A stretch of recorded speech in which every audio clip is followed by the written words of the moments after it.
Jogo limpo, soberba catalã, 2 títulos em uma semana. Relembre o primeiro Mundial do São Paulo depois da vinheta.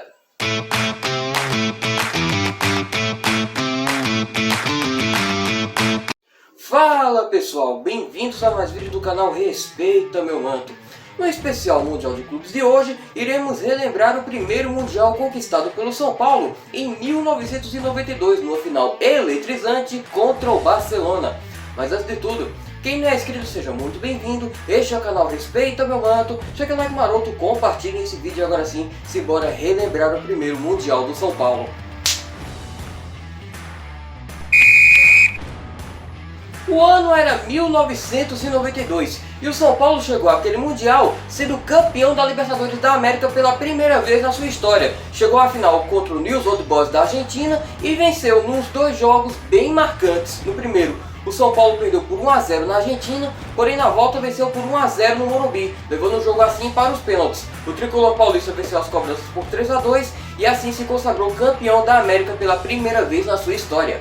A Libertadores de 92 não era prioridade para o técnico Tele Santana. Ele mesmo já havia declarado à imprensa que considerava o torneio violento e assim priorizava o Campeonato Brasileiro. Mas não era assim que pensava a diretoria, que colocou a Libertadores como meta principal para aquela temporada e assim o São Paulo levou a sério a competição e, claro, acabou se sagrando campeão no final. O São Paulo em 1992 era considerado o melhor time do Brasil, mas isso não aconteceu da noite para o dia. Pelo contrário, a torcida teve que sofrer muito até chegar de novo o tempo de glórias. Em 1989, o tricolor paulista chegou à decisão do Campeonato Brasileiro, porém acabou perdendo a final em casa contra o Vasco. Um ano depois, o tricolor paulista novamente chegaria à decisão do Campeonato Brasileiro, mas aí bateu na trave contra o Corinthians, que é o seu grande rival. Mas, em 1991, finalmente o tricolor paulista saiu da fila e em dose dupla, venceu o Brasileirão daquele ano contra o Bragantino e também ganhou o Campeonato Paulista. Chegou para o ano de 1992 completamente embalado e dessa vez veio a Libertadores da América e o Mundial Interclubes e veio outro título também.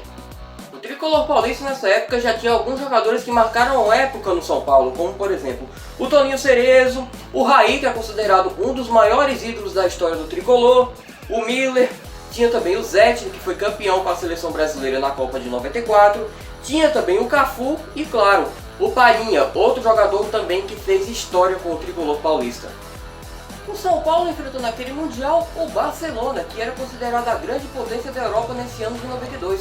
Porém, o time catalão chegou àquele Mundial vencendo uma Champions League sofrida na final contra a Sampdoria, vencendo por 1 a 0, jogo esse que foi para a prorrogação.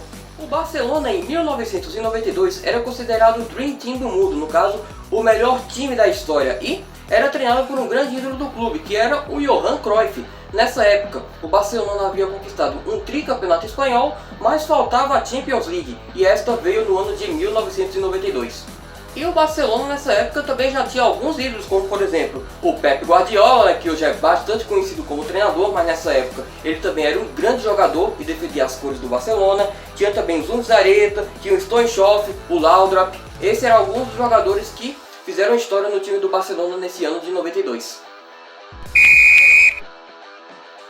Naquele Mundial de 92 havia uma certa soberba catalã, pois o São Paulo já havia enfrentado o Barcelona naquele mesmo ano de 92, porém pelo torneio Teresa Herrera, e naquela oportunidade o tricolor paulista havia goleado os catalães por 4 a 1. Porém, o time do Barcelona alega que não levou aquele torneio a sério, ou seja, para o Mundial a história seria diferente, porém mais uma vez o tricolor paulista bateu o time espanhol e fez história. Naquele Mundial, o São Paulo foi jogar a final contra o Barcelona em meio às finais do Paulistão contra o Palmeiras.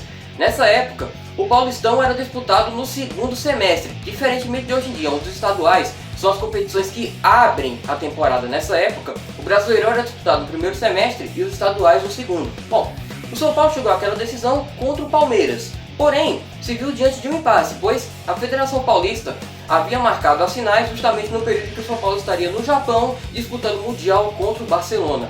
O tricolor paulista queria jogar as finais antes de viajar para o Japão. Já o Palmeiras queria disputar as partidas depois do Mundial. Enfim, qual foi a solução encontrada pela Federação Paulista de Futebol? A ida foi marcada para o dia 5 e a volta foi marcada para o dia 20, ou seja, depois que o São Paulo retornasse do Japão. O São Paulo foi campeão mundial contra o Barcelona e quando voltou para o Brasil ainda assim foi campeão paulista contra o Palmeiras, ou seja, o tricolor paulista comemorou 2 títulos em uma semana. Dias antes da final, o técnico do São Paulo, Tele Santana, se encontrou com Johan Cruyff, o técnico do Barcelona, e nessa conversa eles selaram um pacto de jogo limpo, que era uma partida normal, com bom futebol e sem faltas violentas. E qualquer jogador que fizesse uma falta dura, seja do lado do São Paulo ou do lado do Barcelona, seria retirado imediatamente da partida. Tá gostando do conteúdo, pessoal? Que tal deixar aquele like maroto? Quem não é inscrito, seja muito bem-vindo. Compartilhe esse vídeo e siga o canal nas redes sociais. O Instagram _respeita meu manto, o TikTok o Kawaii é respeita meu manto. Agora vamos continuar relembrando o primeiro Mundial do São Paulo. E chegou a grande final. Vamos relembrar como foi a escalação do São Paulo para aquela finalíssima contra o Barcelona. No gol tinha o Zete com a número 1, na lateral direita tinha o Vitor com a número 2, a dupla de zaga era formada por Ronaldão com a número 4 e Adilson com a número 3, na lateral esquerda tinha o Ronaldo Luiz com a número 6, na volância tinha o Pintado com a número 5 e o Toninho Cerezo com a número 8, no meio de campo tinha o Raí com a número 10 e o trio de ataque era formado por Cafu com a número 11, o Miller com a número 7 e o Palhinha com a número 9. Estes foram os 11 que o técnico Tele Santana escalou para a finalíssima contra o Barcelona. Aquela final poderia ser resumida em apenas um único nome, o do Raí, mas quem começou a fazer a festa foi o Barcelona, que abriu o placar com o Stoichkov, que por sinal fez um golaço de fora da área. Barcelona 1, São Paulo 0. Parecia que o Dream Team iria colocar o tricolor paulista na roda. Pois é, parecia, né? Mas quem tem Raí tem tudo. E ali começou a brilhar a estrela dele, que empatou a partida no primeiro tempo. Na volta do intervalo, o São Paulo voltou organizado e começou a criar mais chances de gol que o time catalão. A partir daí, o São Paulo passou a levar mais perigo e teve uma cobrança de falta para fazer lá pelos 30 do segundo tempo. O Raí cobrou essa falta com perfeição e virou o jogo para o tricolor paulista. Meteu a bola no ângulo e fez um golaço de falta. São Paulo 2, Barcelona 1. O tricolor paulista conseguiu segurar a partida até o final e se sagrou campeão mundial. E assim o Raí também escreveu seu nome na história do São Paulo, anotando os 2 gols da decisão e, claro, comemorando o mundo com o tricolor paulista. E é isso, galera. Este foi o Mundial vencido pelo São Paulo em 1992. O tricolor paulista ainda continua nesse especial, pois o próximo vídeo é o Bimundial do São Paulo conquistado um ano depois, em 1993.